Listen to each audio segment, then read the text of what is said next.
Good afternoon, ladies and gentlemen, and welcome to the 7th episode of So Tell Me with Phil Bhojwanay. My guest today is Kevin Bartini. Kevin Bartini is no stranger to the comedy scene in New York. He's a stand-up comic and who was the warm-up comic for The Daily Show with Jon Stewart and The Colbert Report. He is now the warm-up comic for The Nightly Show with Larry Wilmore and now following it up on The Late Show with Stephen Colbert. Essentially, you get the drift. He's just a great stand-up. In addition to this, he is also a comedy writer for HBO. And to top it off, he is also the host of his own hit podcast show, The Movie Preview Review. Bloody hell, what a resume. Welcome to the show, Kevin. How are you? Hey, man, I'm doing great. Thanks for having me on.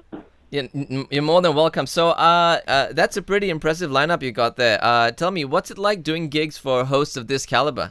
Well, I mean, first and foremost, it's an honor. You know, I got my job at The Daily Show by impressing, Jon Stewart and getting his, some sort of little seal of approval. That was such an honor that everything else, I was such a fan of the shows. Yeah. Just to be able to have ingratiated myself into their group and be brought in, it's just, it's a great honor. It's a fun job in and of itself.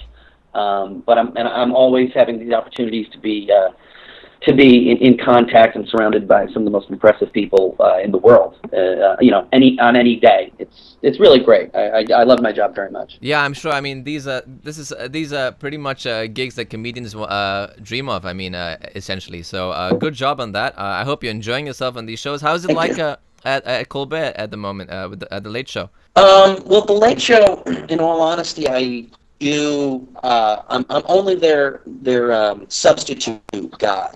Okay. So, when their main guy can't do it, then I come in. So I've only done it so far 2, 3, 4 times, but I can tell you being backstage there it's so exciting. You go out and you're on the Ed Sullivan theater stage where the Beatles broke. I was just going to ask so much history in that spot. I was just going to ask you that because my favorite late night host of all time was and still is David Letterman, and he left, and the Ed Sullivan theater just doesn't look the same or doesn't feel the same anymore after even who started off first? What was his name? Ed Sullivan himself. And then you had David Letterman come in and take over. And has the whole ambiance changed? It does seem like it has. It in some ways it very much has, and in some other ways it's beautiful in there. I mean, they did such a gorgeous job. But you still kind of get that feeling. I mean, there's so much of the stone, the brickwork, it's painted over, but it's there. And there's just that feeling of history, like you're just in the Ed Sullivan Theater. It's you can, while you're on stage, you can look up at along the balcony and you can see the molding and see different things that you can see in those shots of those girls screaming every time they cut away. Like there's some traces of the original space that you can still feel there, and it feels it's really just a cool space. Fantastic. Well, good job on that. I do miss Letterman, but I guess we all have to move on from the hosts. And but I want to just segue a little bit from your gigs to another gig of yours, which is interesting for me because you have your own podcast as well, right? It's a movie podcast. Now, can you tell us a little bit about that? Sure. My podcast is called Movie Preview Review Podcast, and the premise of the show is that we review movies based on only watching their previews. So, you can, you go to the movies with your friends, you go to the movie theater, and before the feature plays, you're watching the previews, and you're talking with your friends, and you're saying, oh, this one looks good, or I can't wait to see that, or doesn't that look awful, and you're cracking jokes with your friends, There's so much you can pick up from watching those previews. So our idea of our podcast is it just kind of feels like you're going to the movies with your friends and cracking jokes and whatever. It just so happens that your friends are funnier than your real friends, and and there's usually some semi-famous friend mixed in because we always have a guest in every show. It's a fun podcast. Yeah, that's an We interesting. really enjoy doing it. We have we've been getting a lot of guests, like a lot of the TV writers from New York City come in, and a lot of comics. It's fun. Well, that's a very interesting concept, and I'll tell you something. I think I want to talk about this a little bit because I love watching movies myself, and I do this. I'm guilty of the same thing. I start judging everything from the trailer itself. But seeing to how that's your show, let me get to the crux of my show on how a stupid society can be, and how even just from movies itself, how things just don't make any sense sometimes. Like with the movies like The Maze Runner and The Hunger Games. Let me ask you, what is the purpose of a movie like this, and why do so many people care for this? I personally don't. Well, what aspects of it do you not care for? Well, the whole concept of living in a different fantasy world altogether, even with the Lord of the Rings, I know that people want to dive into a different world, but they just don't make any sense to me. I mean, it's draggy. It just goes on, and you know what's going to happen essentially at the end. That's just my take on the movie. I don't know. What do you feel about these films? Well, they're not my cup of tea either. I mean, like, the big things like the Star Wars movies. Like, I don't go in for it. It's definitely not my taste either. Yeah. But I think it's like those kind of movies, like where people are having to battle to the death or whatever. It's reflective of how how crummy life is now for a lot of people. Right. So it's escapism and it's all that. They're pretty to look at. If you just on a level of watching shiny things flash across your eyes, they're pretty to look at, but there's not. So is Jennifer Lawrence, right? But I mean, maybe I go see the movie for the actor instead sometimes, because if a good actor can capture your attention, not the film sometimes. But speaking of stuff like this, recently I know big deal the Oscars are out. I'm not gonna get into the whole Oscars so white thing because I'm so fed up of listening to that. But Matt Damon was nominated for a Best Actor role and for The Martian. And, I want to ask you something about The Martian. Yes. That aside, Matt Damon aside. Now, let me apologize to the ladies who are listening to this in advance, because I'm going to say something a little bit annoying, I guess. But let's just dive into my mindset at the moment, my mood for right now. Now, tell me, what if The Martian was played by a female lead character? And from the movie, the character is stuck on Mars for, 4 years? Now, if a woman played that role, and halfway through the character's role, she gets her period, how do you think she would manage to science the hell out of that? I want a comedian's take on this. Break down the menstruation cycles on Mars? Yeah, I mean, what was it? They had 360 souls. I wasn't even following. I think the science is that 1 year, is it like 1 year on Mars, like 10 years on Earth? It was the term they used was souls. Or something like that. Yeah, so it was souls. Theoretically, she could go 3 whole years on Mars and never hit that time of the month. I think the math works out. The math checks out? Okay. I take your word for it. I was still not on my IQ, so I don't know what he did in it. But I'll tell you what, did you see Bryan Cranston in Trumbo? He's the one I think deserves it. He's amazing. I want to see that movie. Yeah, it's not out yet over here, but I can't wait to watch it. But I will say this: I think it's gonna be DiCaprio's year finally for The Revenant, he was magnificent in that, and I think it's a done deal. It's a lock in for him, and he finally deserves to win. But let's see. You never know with the Academy, do you? Things just go astray all the time. Yeah. Yeah, exactly. I think. Have you seen Room? I think Room is gonna take Best Picture. Have you? I have seen it. I saw it twice actually. Brie Larson, who I wasn't a big fan of until I saw this movie, who she did a magnificent job, and the director as well. It was a very, very good movie. So was the kid, Jacob Tremblay. It was magnificent. We saw that blind. I hadn't really seen anything about it.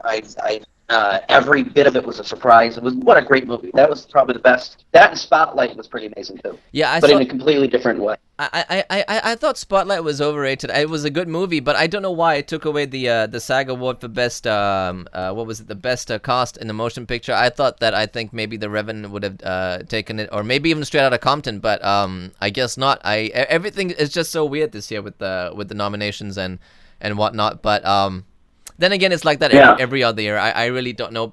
There's no more authenticity to movies with the directors also anymore. Steve Jobs just opened here today. I don't know whether you've seen that. I love Danny Boyle. Very, very sharp director with the nostalgia. Very few directors bring nostalgia back to film, like with Quentin Tarantino. I just saw the Hateful Eight recently. And he still films everything on Panavision, which is... yeah? Yeah.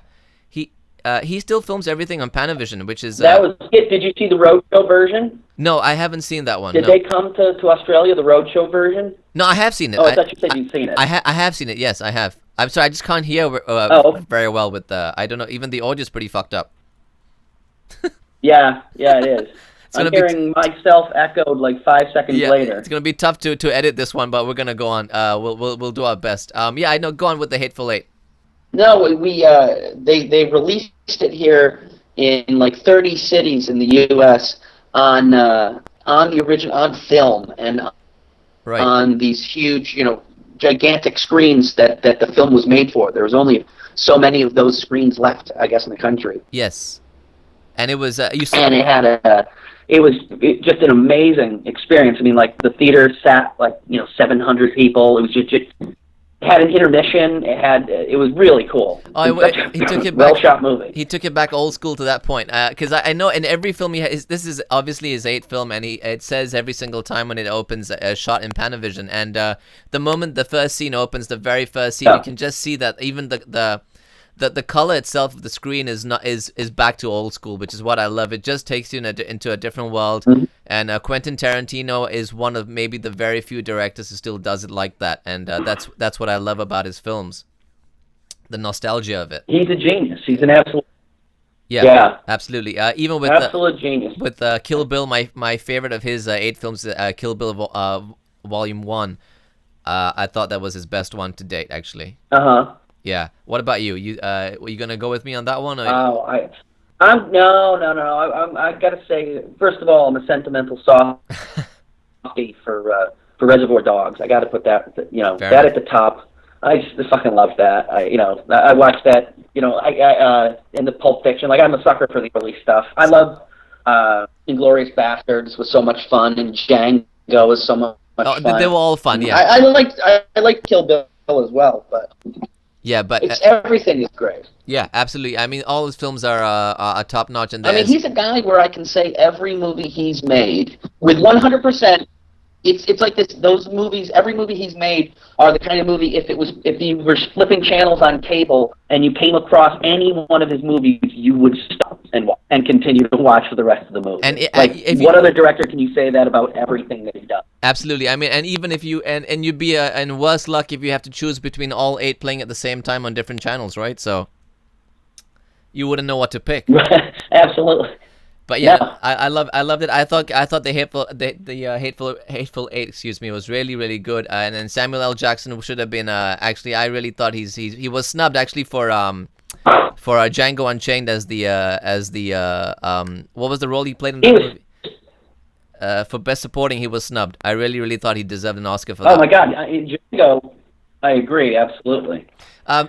He stole that movie, like that great movie. He comes in, 3/4 away and just steals the movie. He was phenomenal. Yeah, and he should have gotten an Oscar. He should have, and he didn't even get one. So I don't know what is going on. I mean, this obviously is going to segue to me getting now to the Oscars being so white. And if I'm being very, very honest with you, I actually For this year in particular, I actually do agree with the Best Actor nominations, except for Matt Damon. I did think that maybe, to be very, very honest with you, I thought maybe Michael B. Jordan for Creed should have been in there.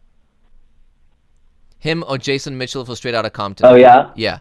Who are the actual nominees? The actual nominees right now are, so it's DiCaprio, Bryan Cranston, Matt Damon, Eddie Redmayne and Michael Fassbender for the what did he do for the Danish Girl. Fassbender. What was Eddie Redmayne? The Danish Girl. The Danish Girl. Yeah, I got the screener for that. I haven't seen it. So yeah, no, you were telling me that you thought Michael Fassbender didn't deserve a nomination. Yeah, he just wasn't one of my favorites of the year. But I didn't see all of them. But I was not wildly impressed with the Steve Jobs movie in and of itself. And I also don't think Kate Winslet deserves a nomination this year either. Yeah. If we're being honest, I mean there were definitely 2 or 3 snubs, but I don't know whether this whole thing of the way it's been blown out of proportion was necessary through Spike and Jada Pinkett. I mean, it was just I lost all my respect for Will Smith after that. I mean, I thought he seriously had a concussion after that because does your wife have you by the balls that you have to? Were you being a baby about it, or did you really think that you deserve one for Concussion? I saw Concussion; it was a good movie, and but it wasn't worthy of an Oscar by any means. Yeah, no, I haven't seen that. Yeah, I haven't seen Concussion. Definite snubs for me were like I said. I mean, if Matt Damon shouldn't have been there for you, it's Michael Fassbender. For me, it's Matt Damon. They could have replaced that with Michael B. Jordan or Jason Mitchell from Straight Outta Compton, but it is what it is. So you know what I would have removed Michael Fassbender from the list. Right. And I would have put in oh no, I'm blanking on his name. The dude from Love and Mercy, the Brian Wilson Paul movie, Dano. The biopic, have you seen that? Paul Dano. Yeah, Paul Dano. Yeah. Phenomenal. He was very good. God. That actually reminds me of I went to see Youth with Michael Caine, Paul Dano, and the Paulo Sorrentino movie. That was a movie that was really, really very, very good. I don't know whether you've seen it yet. And another snub over there. I don't know. No. I mean, the list was so strong this year. Yeah, there was. There's a couple of great performances out there, and a couple of really good movies, and we've just been. I'm because I'm in the Screen Actors Guild. We get at the end of the year screeners sent to us to vote for the SAG Awards. You know? I see. So that's like so we end up we come home like after Christmas, and all of a sudden our mailbox starts to fill up. We got like dozens of movies to go through, which is always exciting. Yeah. So there's still some that I've missed out on, and still in the comfort of our own home, which is pretty damn nice. It's the one perk of being in that unit. Everything else I don't like. Fair enough. Sounds good. So movies aside, let me get to the crux of my show, where I ask these questions I raise about society that I find to be pretty weird. And you give me your own spin on these things. I was just before I came to the studio today. I was just reading the news on the BBC, which is what I normally read, because I think that's the best news channel, to be honest. And there was an article about a monk that turned into a model.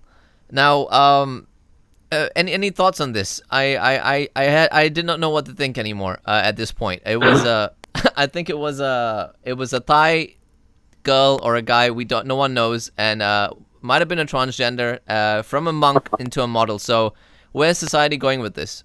Like a monk from monastery. She was from a monastery. She grew up in a monastery. Sorry. Oh, she. He or she? It's a she apparently. Well, we don't know.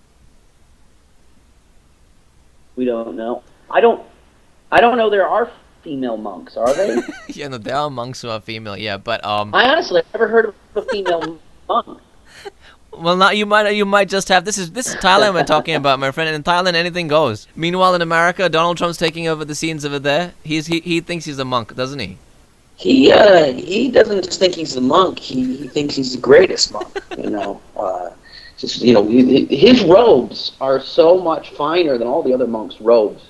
And when he meditates, he has to build a wall behind himself for everyone he can connect to. He's one of the great monks of our time, the Donald. Now, this man, this monk rather, you're not gonna vote for him, are you?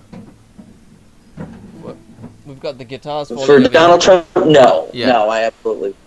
He's a bigot monk. Yeah, no. I don't know. He's a bigot monk. He's a bigot monk. Yeah, I'm hoping that people finally see through that. But the looks of it, everything's going his way, isn't it? Well, no. He just got yesterday or the day before the Iowa primaries. He took second place behind Ted Cruz, and he lost by a few points. He was actually closer to third place. This is the in percentage points than he was to first. Iowa caucus, right? So, but is Iowa that big a deal? Yeah, but I was reading somewhere that it's the very first one. Okay, they kick off election season. Oh, I see. So there's an importance to that. It's officially underway then. Every presidential election, the very, very, very, very first voting starts in Iowa in their caucuses. So they. They can kind of build momentum behind a candidate, and which is what they did for Bernie. They gave him good momentum out of there.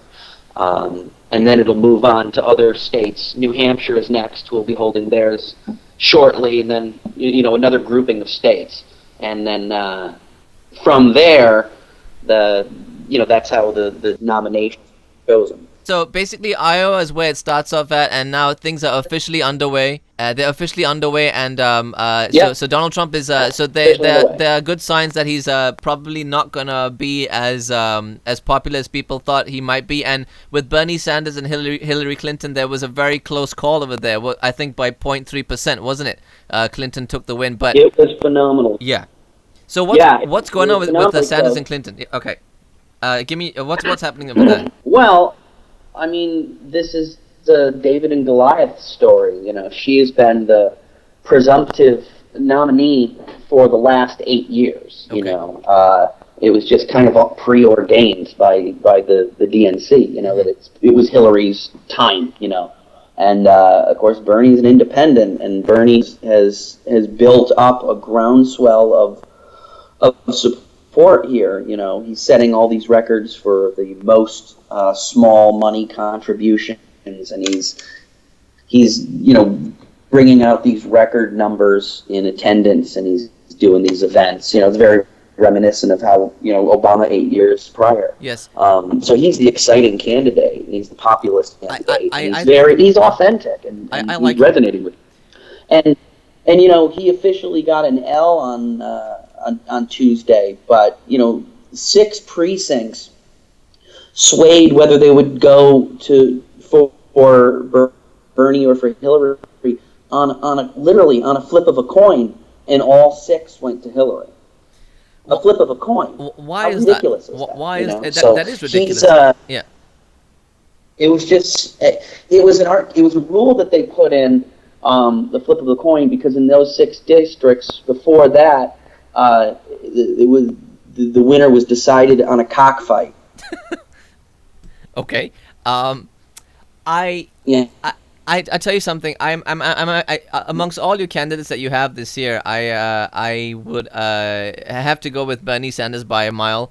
I think he's very, very clever. He's going to bring the balance that's much needed for America at the moment. And Yep. But according to pundits and according to a few articles, which I'm not exactly entirely sure of the sources just yet, because I don't want to say something that might be incorrect. But they said that by losing to Hillary in Iowa, this was actually has worked in his favor. And why would they say something like that?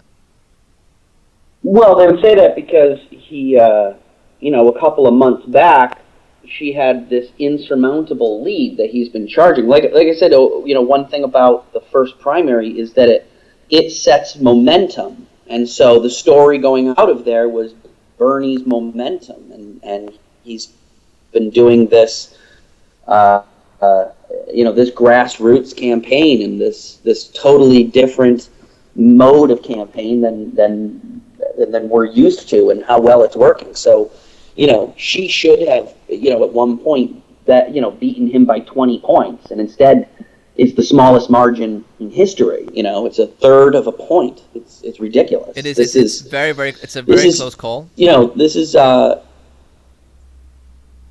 Yep. Sorry. Go on. It's a very. Yeah, I was saying it's a very close call. This is something like This is like me going up against LeBron James in a little half-court, press for 15 minutes, and it ends up he beats me with a buzzer beater. It's that improbable. It's that close. Okay, so it's but then does it go down to luck at some point? Because if you make shots like that, it takes either skill or some luck to get in there. So what do you think it's gonna be? Because personally, for your personal take, who do you want to win? I'm assuming you're a Democrat sort of fan over here, judging from what you've said thus far. Yeah. And is there? Yeah, I am. Any particular nominee? Bernie is my man. Bernie's I the guy. like Bernie very, very much. Bernie. Yeah. Yeah. Bernie's the guy.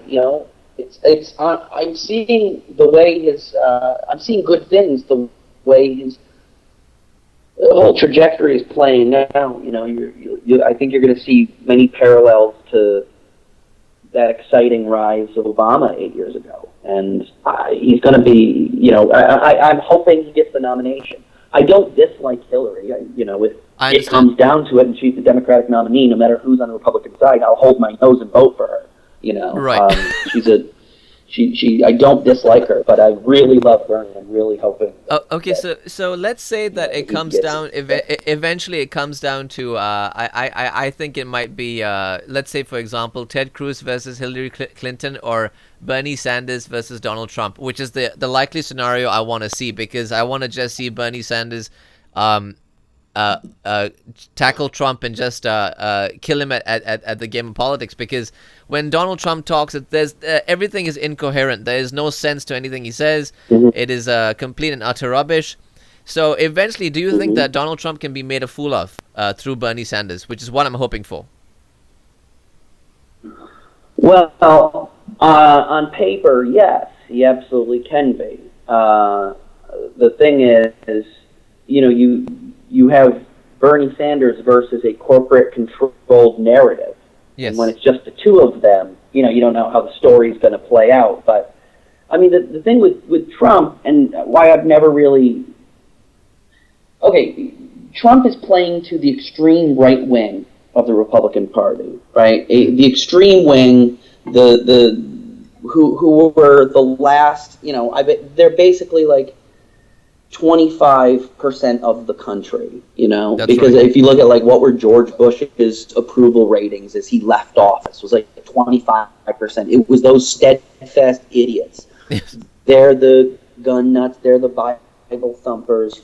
They're the the morons who That's are right. easily manipulated. So they go for Trump. That's only 25%. He spent all of his time appealing to those idiots just to get them out that he's alienated, not only, first of all, the 50% of the country who is on the left, who would never vote for him with a gun to their head, he's also alienated the centrist Republicans and others. So he's not, he can't turn that around and turn that vitriol around and get 51% of the votes, whereas Bernie is a populist, and he's, I think Bernie would clean his clock. On paper, I think. Okay, so you're saying basically, essentially, there are sensible people in America who would not vote for Trump, and Bernie Sanders does stand a very, very good chance then. Because you mentioned only 25% for Trump. At 25, when you say only 25%, that's a bit of that's a large percentage. That's a quarter of the population right there. Right, it is. But you need 51% of the population. But you just alienated the other 75% by the things he's been saying. Now, is this man running seriously for president, or is he just on the verge of retirement? He's bored. He's given his business over to Ivanka and his kids. He has nothing to do. Or is he serious about this? Because from what I've seen, I think it's just a big game for this man. He wants to just pass his time. Doing something else to annoy the public. I don't know whether he's taking this seriously, but to him it's a big game, and to the world, because what you guys do has a major impact on the rest of the world. So this man in the White House, this is a very, very scary thought right there. Right. He is an outsized ego and just a classic narcissist. Yes. And it's the next challenge for him, to supply his ego. But ego's a good thing. And it was ego that got the Brooklyn Bridge built, and it was ego that got that got us where Apple Computers is. Ego's a good thing. It's just ego is the rise and fall of man. I think his whole thing is wanting it just for himself. Mm-hmm. Right for himself, but once he's in the office, it would be horrific. And that's exactly. He's on the wrong type of a guy. That's right. That's right. And that's exactly why people like Putin are vouching for this guy, because they know that he's so easily, as long as you stroke the man's ego, you're going to get everything done their way. And I'm just hoping that things don't work out for the man. But I'm glad to hear that. Absolutely. Yeah, I'm glad to hear that Iowa and New Hampshire, that's coming up soon, are probably going to sway away from Donald Trump. But yeah. I'm glad to hear that. On that note, I have a last question that I always ask people, and the question is, historically, what were we as a society? What are we now, and where do you see us going in the future? Wow, that's pretty. That's the philosophy of the show, yeah. Pretty deep question. You're a smart guy, from what I've heard thus far, so it's going to be pretty easy for you. Well, I think we're cows.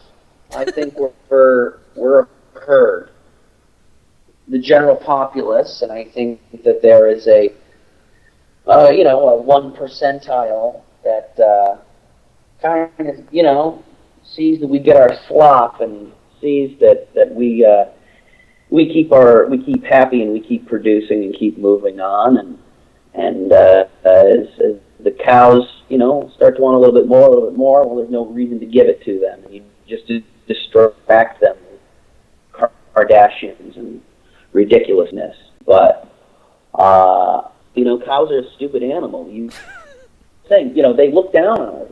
Cows are a stupid animal. Look at, are you familiar with like the water situation in Flint, Michigan? Yes, Did that make its way to you guys? It's a very I don't know if that's national news here. That's right. It's very very strange what's going on over there. You want to shed some light on that before we close off? Yeah, I'm just saying they're not concerned that some of the herd is getting some bad water. That's right. Farmers created Ebola, right? Mad cow disease by feeding cows their own meat. That's a very. So I think that's what I think about us as a populace. I think we're looked down on by them. We got to figure a way to work ourselves to fight back and to gain control, so we can gain control of the earth. And yeah, that's a very very deep answer. I've asked this. We've had the 7th episode today, and I've asked this question to every single person, including Kreskin, and everyone has a very distinct take on this question that I ask, and I like your answer very very much. It's very deep, very philosophical. And you're right. Things are.